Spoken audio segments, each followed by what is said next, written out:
Vamos para el segundo libro de Reyes. ¿Qué le parece? Capítulo número 3. No nos paramos. Segundo libro de Reyes, el capítulo número 3. Oramos una vez más, luego leemos este capítulo. Vamos a leer completo, tiene 27 versículos. Y vamos a hablar de la palabra de Dios, que es luz en la desesperación. Solo la palabra de Dios es luz en medio de la desesperación. Padre, gracias por tu misericordia. En esta noche queremos recordar esas bellas palabras de vida que están en tu palabra.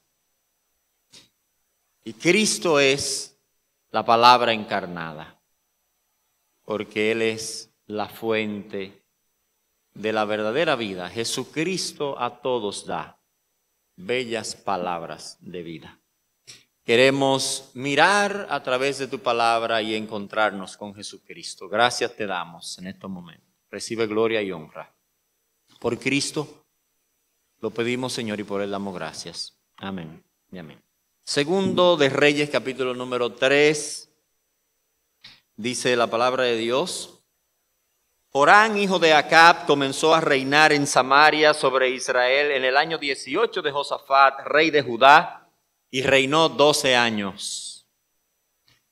E hizo lo malo ante los ojos de Jehová, aunque no como su padre y su madre, porque quitó las estatuas de Baal que su padre había hecho.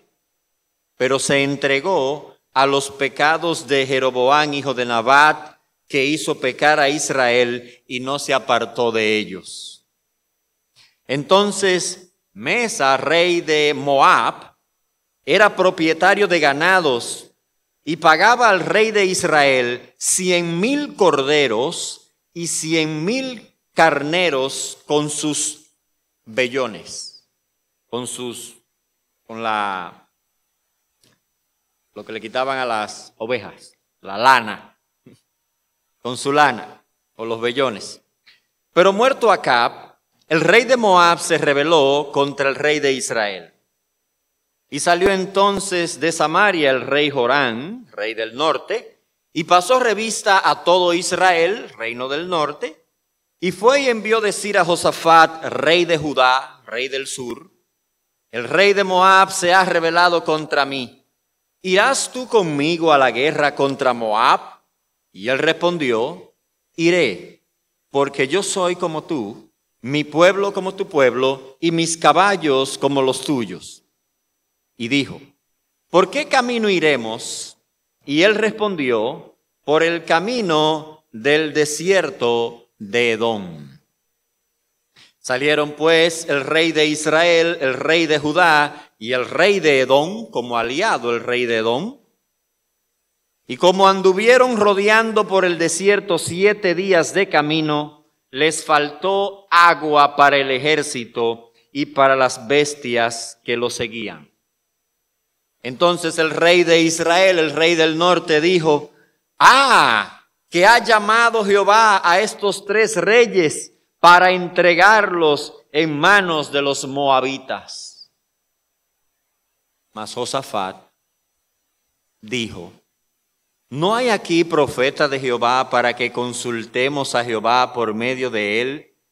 Y uno de los siervos del rey de Israel respondió y dijo: aquí está Eliseo, hijo de Safat, que servía a Elías. Josafat dijo: este tendrá palabra de Jehová.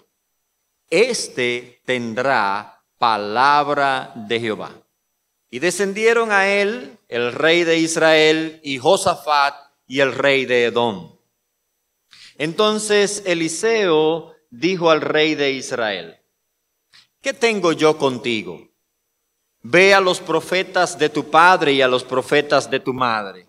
Y el rey de Israel le respondió: no, porque Jehová ha reunido a estos 3 reyes para entregarlos en manos de los moabitas. Y Eliseo dijo: vive Jehová de los ejércitos en cuya presencia estoy, que si no tuviese respeto al rostro de Josafat, rey de Judá, no te mirara a ti ni te viera. Mas ahora traedme a un tañedor, alguien que tocaba un instrumento de cuerda, una lira probablemente.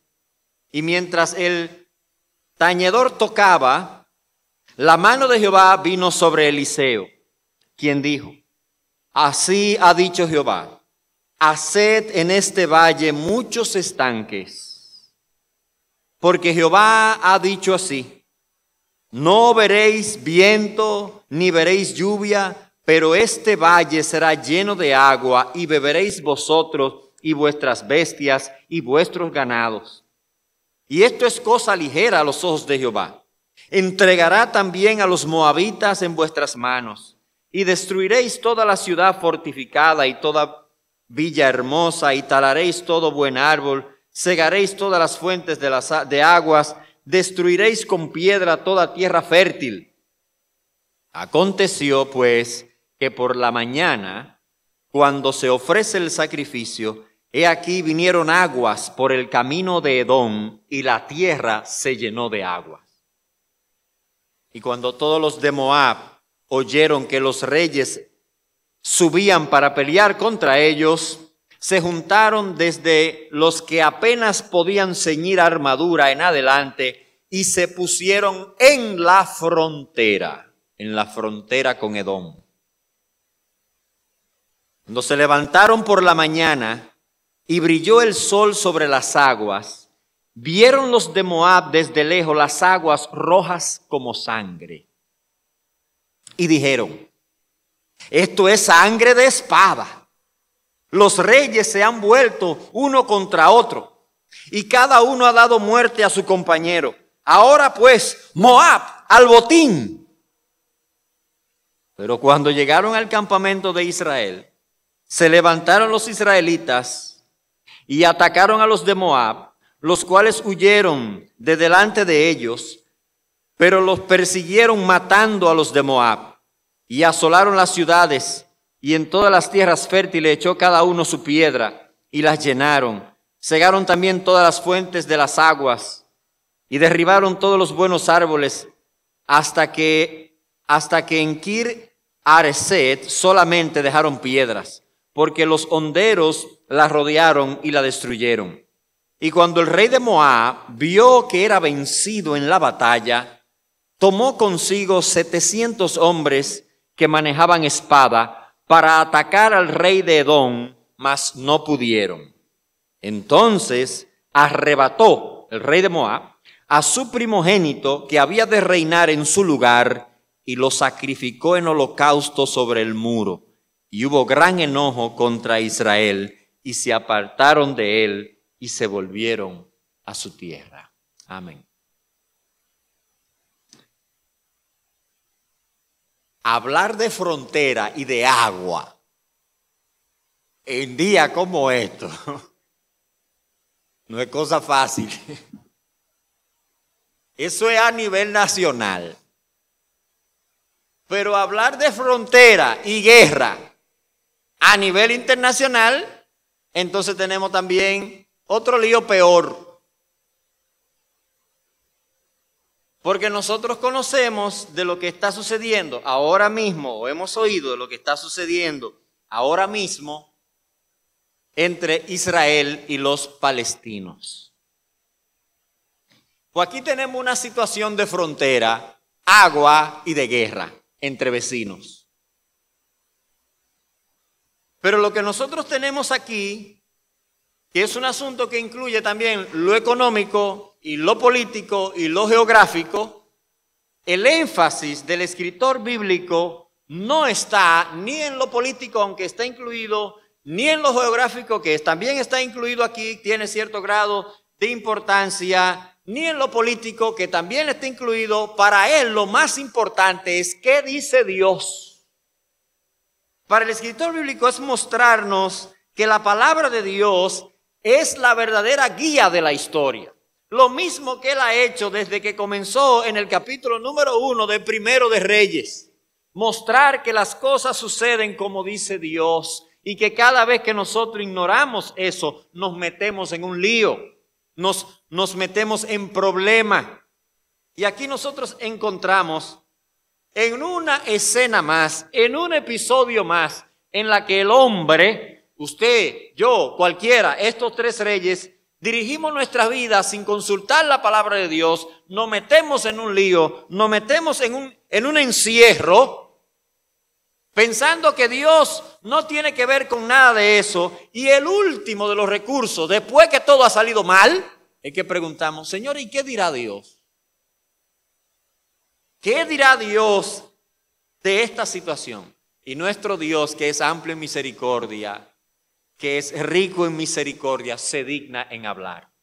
El versículo que nos hace pensar que el autor tiene en mente enfatizar, en este caso que ahora la palabra de Dios está en la boca de Eliseo como sustituto de Elías, pero que lo que nos enfatiza es que es Dios quien domina la historia a través de su palabra, es el mismo versículo número 12.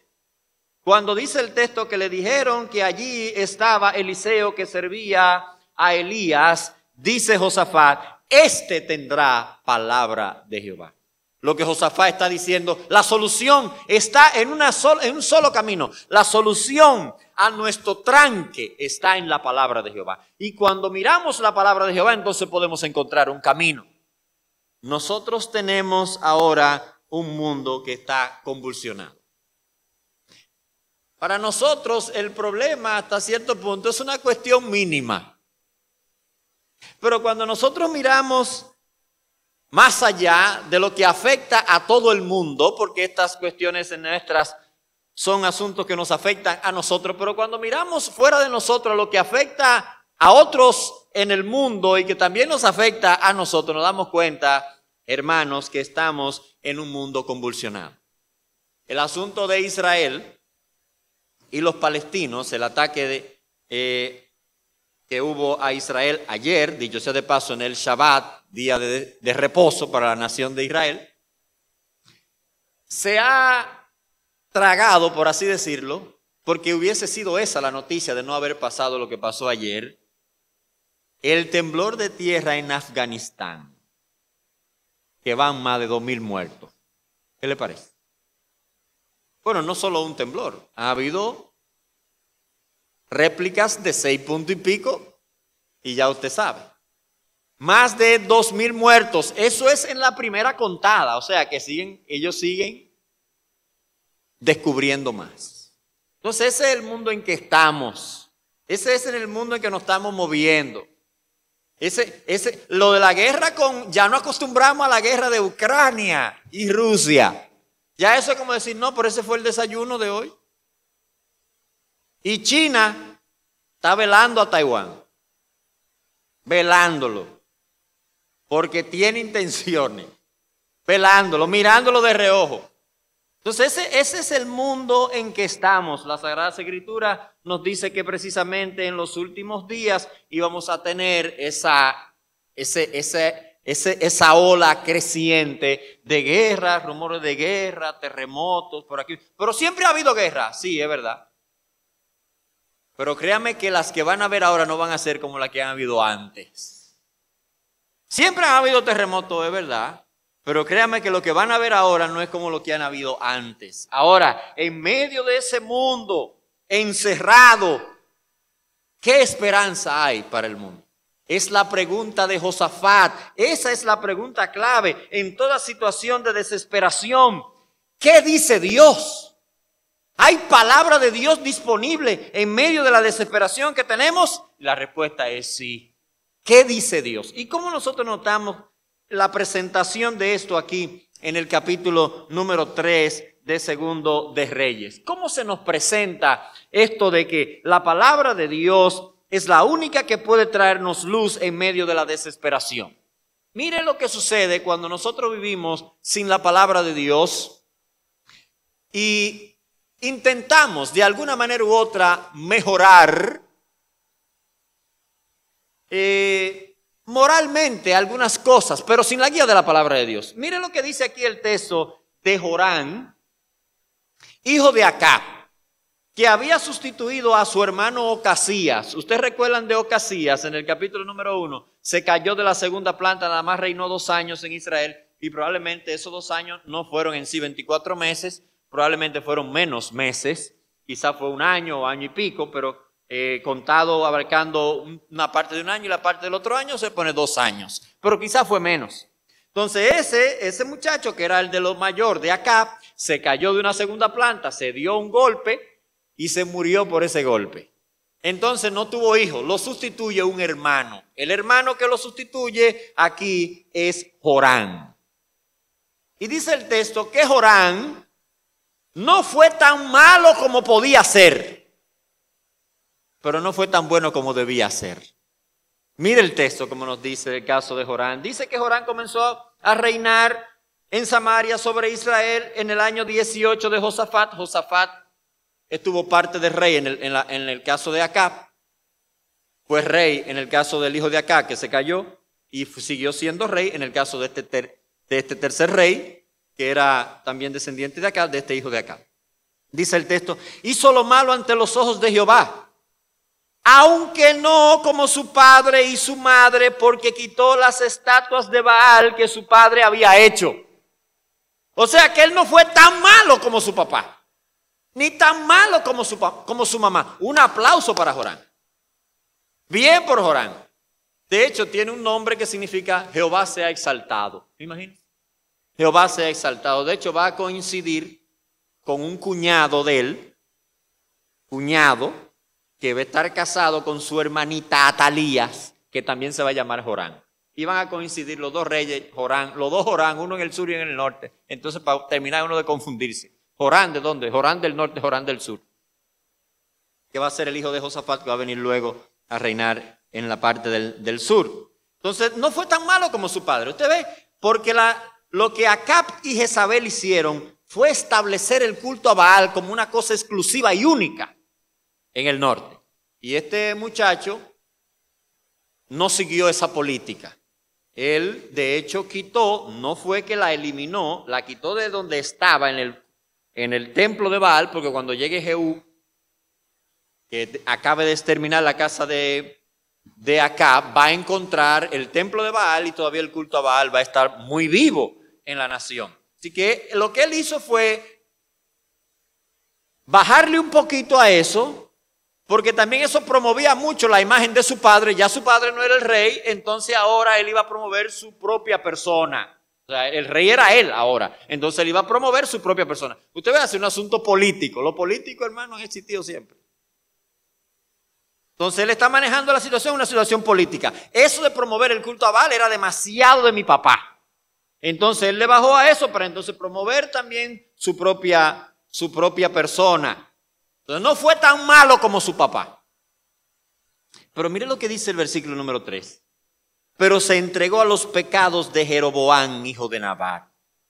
Los pecados de Jeroboam, hijo de Nabat, eran pecados que tenían que ver más con el sincretismo, la adoración a los becerros que habían puesto en Dan y los becerros que habían puesto en Betel y que supuestamente eran también para adorar a Jehová. Entonces era la mezcla, la falsedad de la religión. En el caso de Acab, lo que Acab había promovido era el culto a Baal de manera exclusiva. Este muchacho trae de nuevo los pecados de Jeroboam, que era que podemos adorar a Baal, podemos adorar a Jehová, podemos adorar cualquier otro Dios y podemos hacer cualquier cosa y decir también que lo estamos haciendo para Dios. Era adoración sin la palabra de Dios, adoración sin la moral de Dios. Entonces, eso es lo más lejos que nosotros podemos llegar sin la palabra de Dios. No ser tan malo como podemos ser, pero no ser lo suficientemente bueno como la palabra de Dios exige que debemos ser. Y al fin y al cabo, eso es condenación. Porque si usted se muere porque le faltó un paso para llegar donde estaba la vida, usted se murió como quiera. Porque dice un refrán dominicano que el estar cerca no es llegar.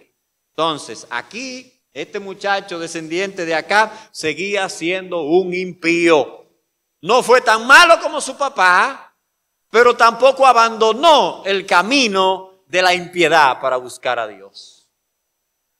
Usted y yo no somos tan malos como podemos, y podemos ser peores, créame. pero no crea que somos tan buenos como debemos ser. Eso le pasó a él. Ahora, ¿qué es lo que sigue aquí en este capítulo? Nosotros nos damos cuenta ahora los planes sin la palabra de Dios, planificar sin consultar a Dios, planificar solamente por motivos políticos y por motivos económicos. Usted dirá, en la frontera, los huevos. Hermano, la gente en Moca por allá, la gente llevaron 2,000 huevos para regalárselo a la gente en una plaza. Llévenselo de los que venden huevos para allá, para la frontera, que no le compraron a él. Y no está más seca Moca. Ya usted sabe, los asuntos económicos, usted sabe la presión que hay, que la frontera, que es cerrada, que es abierta, que no, que 1,000 millones mensuales y que todo eso es un problema. Bueno, pues los planes que tiene aquí el rey de Israel, el rey del norte, es por cuestiones económicas. Mire lo que dice el texto, dice, entonces Mesa, rey de Moab, era propietario de ganados y pagaba al rey de Israel 100,000 corderos y 100,000 carneros con sus lanas. Ese era buen tributo. Acab y Omri, principalmente Omri, que fue el padre de Acab, eran guerreros, hombres valientes. Eran impíos, pero eran guerreros. De hecho, Omri era el general del norte antes de que se armara la guerra civil. En ese tiempo, cuando él fue rey. Y ellos, como guerreros, sometieron a Moab. Y mientras Acab estuvo vivo, Moab estaba sometido y pagaba religiosamente su tributo. Mire, hermanos, ahí dice 100,000 corderos. 100,000 corderos pagaba al rey de Israel. Pagaba al rey, es un tributo interesante. Entonces, cuando muere Acab, estos muchachos son más débiles. El reino está más débil. El ejército es menos fuerte. Entonces el rey de Moab entiende que llegó la hora de la rebelión, de la independencia. Se independizan y le dicen, no vamos a pagar nada. Entonces Joram comienza a planificar, nosotros no podemos dejar perder eso, no podemos dejar que esta gente hagan eso. Y entonces por razones económicas y razones políticas, él arranca una guerra, inicia una guerra contra Moab. Él llama a sus aliados y en este caso llama a Josafat. Y como Josafat también controla a Edom, tiene a Edom bajo control, también lo llaman como un vasallo para que vaya a ayudar contra la guerra contra Moab. Dice el texto aquí entonces que Josafat, el rey del norte, mandó a buscar a Josafat para que colaborara con él. Josafat le dice, sí, voy a ir. Había ayudado a su padre, ustedes recuerdan, también se encontraron con que no había profeta de Jehová. Josafat que consulta, pero en este caso ya están metidos en el lío. Cuando Josafat dice que van a consultar palabra de Jehová. Y el asunto es que se ponen de acuerdo para atacar a Moab. La estrategia no les sale como ellos pensaban. Usted sabe, siempre es así, en la guerra y es así. Te planifica una cosa y no sale como es. Los rusos pensaban que eso, entrar en Ucrania, iba a ser una cuestión de 2 semanas. ¿Y cuánto llevan ya peleando? ¿Verdad? Usted comienza una cosa y cree que va a durar poco y cuando viene a verse dura años. Bueno, pues ellos hicieron una estrategia y la estrategia fue, ¿por dónde lo vamos a atacar? Y mire cómo dice el versículo número 8. Dice, y él dijo, por el camino, ¿por qué camino iremos? Y él respondió, por el camino del desierto de Edom. Por el camino del desierto de Edom.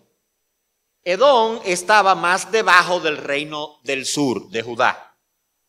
¿Verdad? Moab estaba más hacia arriba, hacia el norte, aunque del otro lado. O sea que estaba más cerca del reino del norte que de Edom.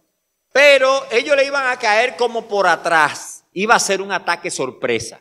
Lo que sucedió precisamente con el caso de Israel ayer, que fue un ataque sorpresa por aire, por tierra, por mar, y por eso fue tan trágico el asunto. Entonces lo que ellos querían hacer era precisamente bajar por Judá, llegar a Edom y hacerle un ataque sorpresa por el valle, por donde nadie lo estaba esperando. Pero el plan no salió como ellos pensaban. Dice el texto en el versículo número 9 que salieron pues el rey de Israel, el rey de Judá, el rey de Edom, como anduvieron rodeando por el desierto 7 días de camino, le faltó agua para el ejército y para las bestias que le seguían. Entonces el rey de Israel dijo, oiga lo que dice este personaje.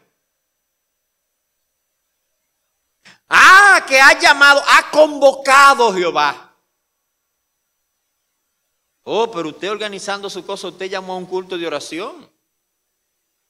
Usted llamó a consultar a Dios cuando usted estaba para su guerra y hablando de que vamos a buscar a los aliados y vamos a buscar aquí, vamos a someter a este hombre. Usted estaba calculando el dinero que usted estaba perdiendo ahí si este hombre se llevaba esos 100,000 borreguitos. Entonces, que Jehová ha convocado a estos 3 reyes para entregarlo en las manos de los moabitas. Ahora Jehová es el culpable. Usted planifica todo y cuando está trancado, entonces que Dios tiene la culpa.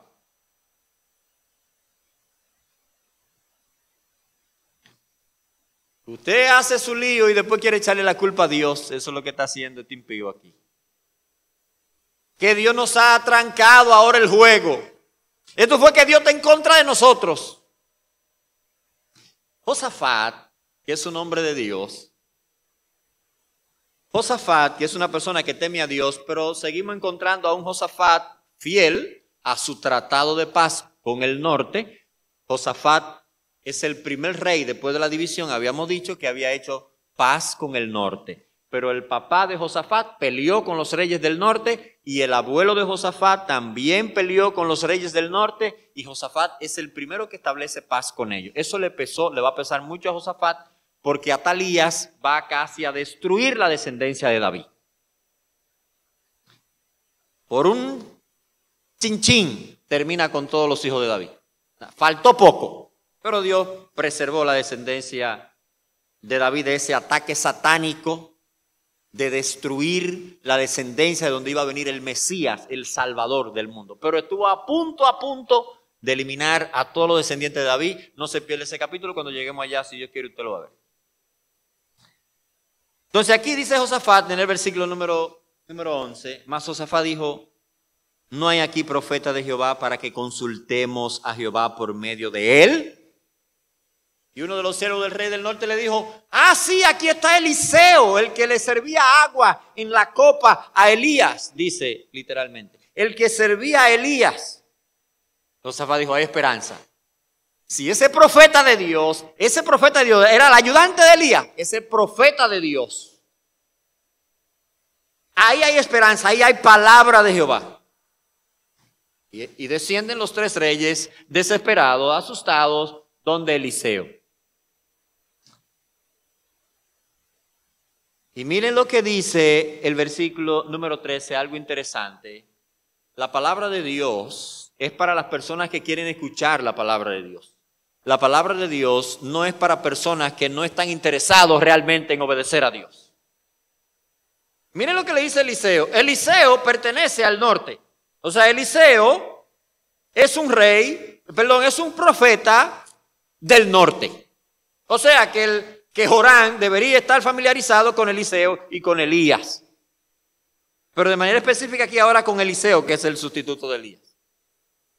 ¿Y sabe qué es lo que le dice Eliseo a Jorán? Cuando lo ve, mire lo que le dice. Entonces Eliseo le dijo al rey de Israel, tú y yo, dime, ¿qué tenemos? ¿Qué tú y yo? ¿Cuándo hemos jugado dominó juntos tú y yo? ¿Cuándo tú y yo no hemos comido un plátano juntos? ¿Te ve la pregunta? ¿Qué tengo yo contigo? Vete a consultar los profetas de tu mamá y de tu papá. Vete a consultar los profetas falsos. Lo que Eliseo le está diciendo, en lo más profundo de ti no hay intención de oír la palabra de Dios. El problema contigo ahora es que tú estás metido en un lío y no sabes cómo va a salir. Que yo quiero que, sí, vamos ahí a Eliseo. Eliseo le dice, no, tú no quieres oír palabra de Dios y yo contigo no voy a perder mi tiempo. Yo contigo no quiero ir mi tiempo. Y entonces él le dice, no, es que yo estoy metido en un lío, yo quiero que me saquen de este lío. Eso es lo que le dice ahora. Y el rey de Israel le respondió, no, porque Jehová ha reunido a estos 3 reyes para entregarlo en manos de los moabitas. Claramente Jorán está mostrando desconocimiento de Dios.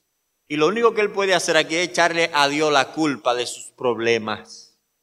de sus líos. Como muchas veces hacemos, nos metemos en nuestros líos sin buscar a Dios y después decimos que fue Dios que nos metió. ¿Usted se metió usted?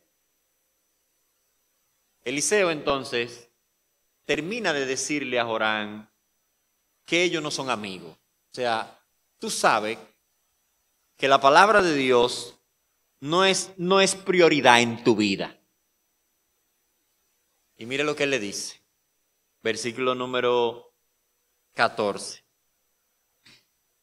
Vive Jehová de los ejércitos en cuya presencia estoy, que si no tuviese respeto al rostro de Josafat, rey de Judá, ni te viera, ni te mirara, ni de reojo te mirara yo. Ni para hacerte mal de ojo te mirara.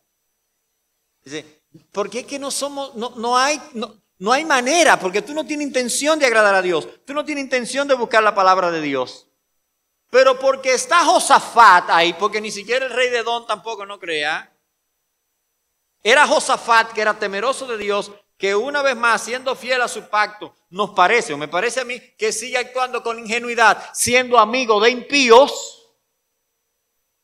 y ayudando a impíos en este caso en una causa que no tenía que ver nada con el progreso de la palabra de Dios, ni nada con el progreso de la causa de Dios, sino con una cuestión económica que afectaba al reino del norte. Él le dice, pero de todos modos, tráiganme al músico. La música aquí no era lo que iba a traer la palabra de Dios, pero parece que iba a traer como cierto ambiente profético. Iba a ambientar al profeta, porque si ustedes se dan cuenta que mientras tocaban, la mano de Jehová vino sobre Eliseo. Usted ve eso en el versículo número 15. Entonces el Dios misericordioso va a hablar. Cada vez que nosotros encontramos, por ejemplo, a Elías hablándole a Acab o hablándole a un descendiente de Acab, o que encontramos a un profeta, por ejemplo en el caso de Micaías, hablándole a Acab, eran juicio de condenación. En el caso de los profetas de Baal, juicio contra los profetas de Baal. En el caso de Micaías, juicio contra Acab, que iba a morir en la batalla. En el caso de Ocasías, el hijo de Acab, que iba a morir de la enfermedad que tenía. Entonces uno esperaría, según este patrón de mensajes de juicio a la descendencia de Acab, que Eliseo levantara un mensaje también de condenación contra este muchacho, contra Joram. Pero ¿sabe lo que dice Dios aquí? Dios da un mensaje de esperanza, algo totalmente sorprendente. Un mensaje de esperanza y un mensaje de victoria incluso. Un mensaje en el que las cosas donde ellos estaban apretados van a cambiar, no por ellos, sino por la palabra de Dios. Y en ese mensaje de la palabra de Dios está todos los elementos o los elementos que nosotros encontramos como patrón en la Sagrada Escritura de que lo que Dios dice se cumple y que nosotros tenemos que creer eso que Dios dice en su palabra. Dice el texto, versículo número 16. ¿Quién dijo? Así ha dicho Jehová. Esto es lo que importa aquí. Lo que Dios dice, no lo que ha planificado Joram, no lo que ha planificado Mesa, no lo que ha planificado Josafat, no lo que han planificado lo político ni la situación económica. ¿Qué es lo que dice Dios? Así ha dicho Jehová. Haced en este valle muchos estanques. Y yo me imagino a los reyes diciendo, hacer estanque ¿para qué? ¿Dónde está el agua? Porque de sed que nos estamos muriendo. Y sigue diciendo, porque Jehová ha dicho así. Note, no veréis viento, ni veréis lluvia, pero este valle será lleno de agua, y beberéis vosotros y vuestras bestias y vuestros ganados. Esto va a estar lleno de agua, y el agua no va a caer de las nubes, va a venir de otro lado. Por eso es lo que los de Moab se confunden, porque aquí no ha llovido, señores. Y cuando iba saliendo el solecito, usted sabe que se pone así, el sol dándole el agua se veía roja. Y como no había llovido, ellos dijeron, No, pero esta gente se matan uno con otro. Mira la sangre como está rodando. Me mandaron a correr a buscar el botín. Así que Eliseo le está diciendo a ellos, va a llover por la palabra de Dios, aunque ustedes no vean. Ustedes tienen que creer esa palabra de Dios, aunque ustedes no estén viendo que va a llover, va a llover. No, bueno, no llover, sino va a venir agua. Supongo que Dios la habrá subido de algún oasis por ahí, algún manantial que rodaba por la montaña. Dios lo sacó e hizo que llenaran el valle de agua.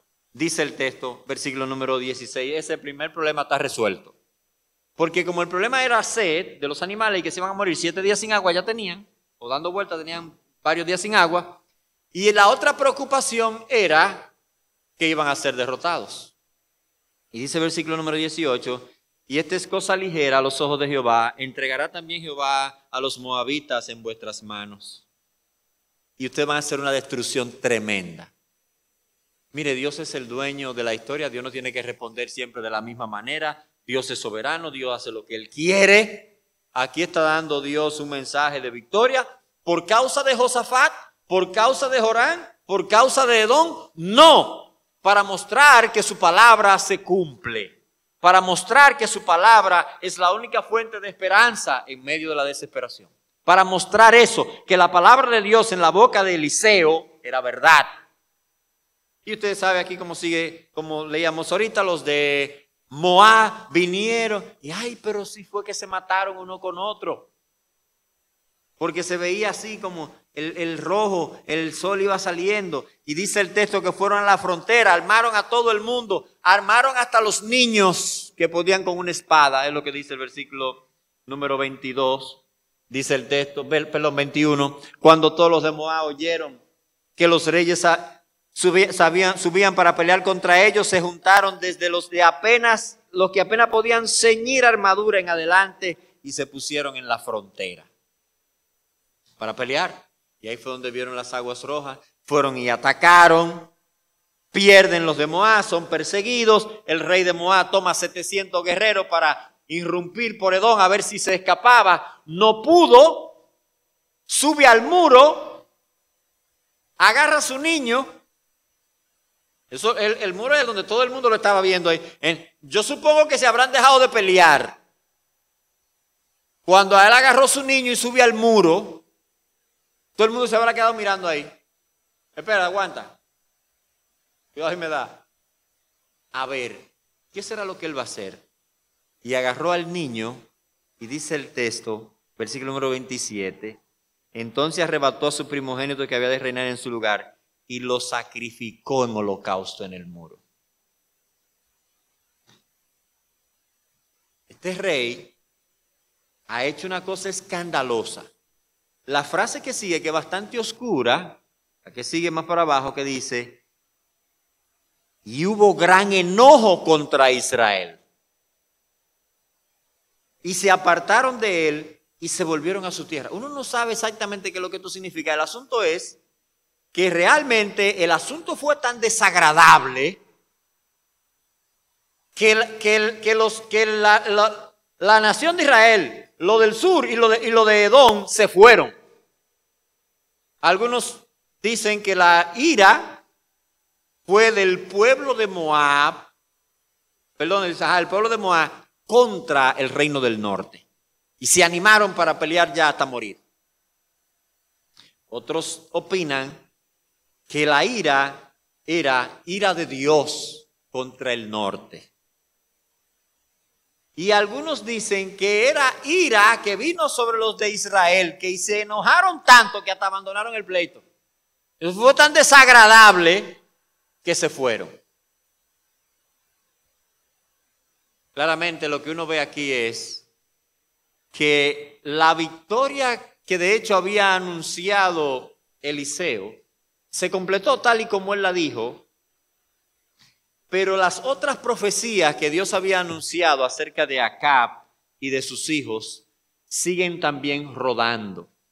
El norte jamás llegó a conquistar a Moab. Moab quedó independiente, incluido por esa derrota. Esa derrota está presentada, hay famosa piedra, una piedra que se conoce así como, era una piedra conmemorativa que se ha descubierto por los arqueólogos, precisamente escrita en este tiempo del rey Mesa, donde él dice, claro, es a favor, ahí está escrita a favor de lo de Moab, porque quienes pusieron esa piedra de Moab, esa roseta de Moab, fueron ellos y escribieron la batalla a favor, donde ellos hablan de esa victoria sobre los hijos de Omri y sobre los hijos los hijos de Acab, recordando precisamente este tiempo, porque el reino del norte no pudo jamás volver a dominar a Moab, porque en el fondo se estaban debilitando, Dios los estaba debilitando, porque aunque ellos salieron bien en esta, y la palabra de Dios se mostró que es verdadera, las otras profecías de los otros profetas que habían anunciado la caída de la casa de Acab y de la casa de Omri estaba también cumpliéndose. Solo la palabra de Dios es luz en medio de la desesperación. Usted ha vivido sin Cristo hasta ahora. ¿Cuál es su situación ahora sin Cristo? ¿Hasta dónde usted piensa llegar viviendo sin Cristo? O sea, ¿cuánto usted quiere esperar del tranque? Dice la palabra de Dios, hablando de personas que ya habían creído en Cristo, dice él, en otro tiempo, sin Cristo, estábamos sin Dios y sin esperanza en este mundo. ¿Hasta dónde usted quiere llegar sin Dios y sin esperanza? ¿Hasta qué punto usted quiere llegar sin Dios y sin esperanza? Planificando, hacer sus cosas, sin Dios, sí, nada más importa lo económico, nada más importa el poder, nada más importa lo político, nada más importa lo que podemos contar. ¿Y hasta cuándo? ¿Hasta dónde usted va a extender eso?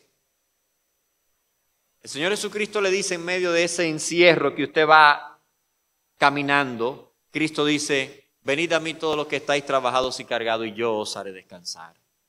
Hay palabra de Dios para este tiempo. Miramos a nuestro alrededor el desorden y la confusión. Miramos fuera de nosotros el desorden y la confusión. Miramos más allá del continente el desorden y la confusión. Dios sigue diciendo, es mi palabra que se va a cumplir. Lo único que se puede confiar firmemente es en mi palabra. Que usted pueda decir, como Josafat, ¿dónde hay palabra de Dios? Para que busquemos y entonces podamos decir, ciertamente en esa palabra se puede confiar. ¿Y qué es lo que vemos en el resto de las Escrituras? Que la palabra de Dios se cumple. Todo lo que Dios ha dicho acerca de su Hijo, acerca de Cristo, acerca de su iglesia, acerca del triunfo de Jesucristo, acerca de la venida en gloria de nuestro Señor Jesucristo, todo se cumplirá. Porque Dios es fiel y Dios es quien lleva la historia humana a través de su palabra. Alguien dijo, y lo decía, repetía el hermano Pablo Clase, lo bueno de esto es lo malo que se está poniendo. Porque cada vez lo que nosotros nos damos cuenta es que la palabra de Dios es verdad y que se está cumpliendo ante nuestros ojos. Padre, gracias por tu misericordia y tu verdad. En tu palabra estamos seguros. En tu palabra hay verdad. En tu palabra encontramos la luz que necesitamos en este tiempo, Señor. Guíanos siempre en tu verdad. Y pedimos, Señor, por los amigos que están aquí, que ellos puedan confiar en tu palabra como única fuente de seguridad. Por Jesucristo. Lo pedimos y damos gracias. Amén. Amén.